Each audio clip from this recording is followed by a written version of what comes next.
एक बार की बात है, एक राजा था। राजा के कमरे में गद्दे के नीचे एक खटमल रहता था। जब भी राजा गहरी नींद में सोता था, खटमल राजा के पैरों का खून चूस लेता था। खटमल को राजा का खून चूसना अच्छा लगता था क्योंकि उसे यह स्वादिष्ट लगता था। कुछ ही दिनों में खटमल प्रतिदिन राजा का खून चूस चूस कर बड़ा हो गया। एक दिन राजा के कमरे की खिड़की खुली रह गई। जल्द ही एक मच्छर खिड़की से कमरे में घुस गया। जब खटमल ने मच्छर के मंडराने की आवाज सुनी तो वह अपने गद्दे से बाहर आया। खटमल ने मच्छर से कहा, तुम कौन हो? तुम्हारे यहाँ आने की हिम्मत कैसे हुई? मच्छर चौंकाने वाला जवाब देता है, आप मुझे नहीं जानते, कोई बात नहीं। मैं एक मच्छर हूँ। मैं खुली खिड़की से इस जगह में घुसा हूँ और कुछ भी जो आप पूछना चाहते हैं। क्या तुम नहीं जानते यह राजा का कमरा है? यहाँ आने से पहले सभी को अनुमति लेनी पड़ती है। मुझे कहीं भी जाने के लिए किसी की अनुमति की आवश्यकता नहीं है। मैं एक मच्छर हूँ। मैं बिना किसी प्राधिकरण के इधर उधर यात्रा करता हूँ, समझे? मच्छर से उचित उत्तर पाकर खटमल थोड़ी देर के लिए तड़प उठा। फिर उसने मच्छर से संयमित अंदाज में कहा, हो सकता है कि आपको इधर उधर घूमने के लिए किसी की अनुमति की आवश्यकता ना हो, लेकिन मेरी बात ध्यान से सुनो। आप मेरे अधिकार के बिना इस कमरे में नहीं रह सकते। अब यहाँ से निकल जाओ। मैं यहाँ क्यों नहीं रह सकता? देखो, तुम राजा का खून चूस चूस कर इतने अच्छे स्वास्थ्य में हो और मैं यहाँ जीरो फिगर के साथ हूँ। मुझे भी आपकी तरह ही स्वास्थ्य रहना है। आखिर जरूरतमंद भाई भाई के काम आता है। मच्छर हंसने लगा। चले जाओ। क्या तुमने कभी अपने आप को देखा है गुंडे? तुम हम दोनों को मरवा डालोगे। आप क्या कहना चाहते हैं?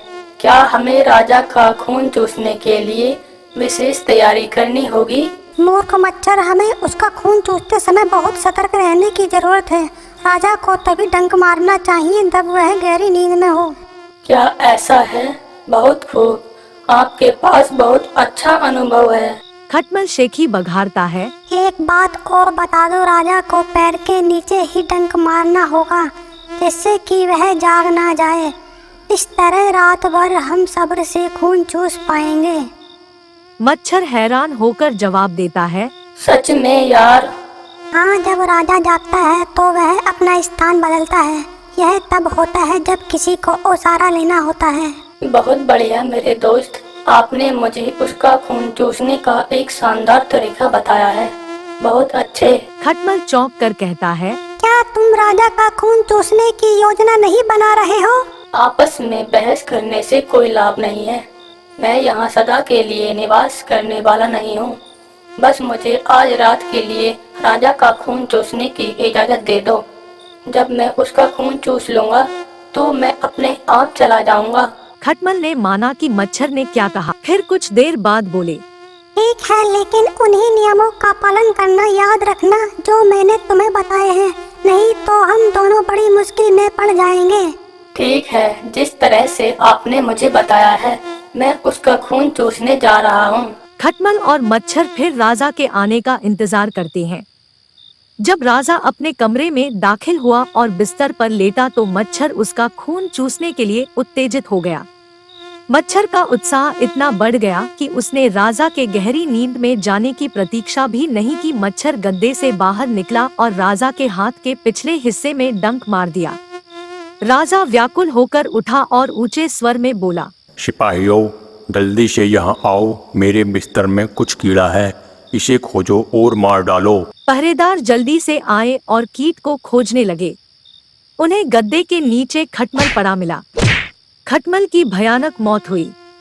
मच्छर ने अपनी जान बचाई और खुली खिड़की से उड़ गया। इस तरह मच्छर के भरोसे खटमल ने अपनी जान गंवा दी।